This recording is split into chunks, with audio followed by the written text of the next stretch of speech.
আমরা উদ্বোধন নিতে চলে উদ্বোধন নিতে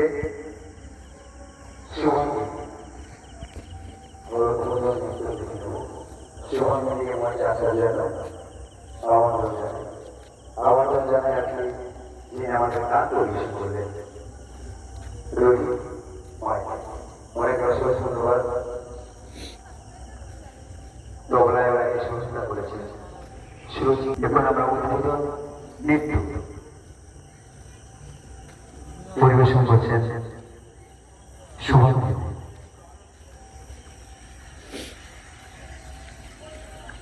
আমরা সবাই আর কিছুক্ষণের মধ্যে আমাদের মায়ের মুখমান মোচন করে তাই সুপ্রিয় দর্শকদের কাছে অনুরোধ, আমরা কেউ যাবেন না, আমরা মায়ের পরিদর্শন করব, উপভোগ করব। এখন নৃত্য পরিবেশন করছেন শুভম।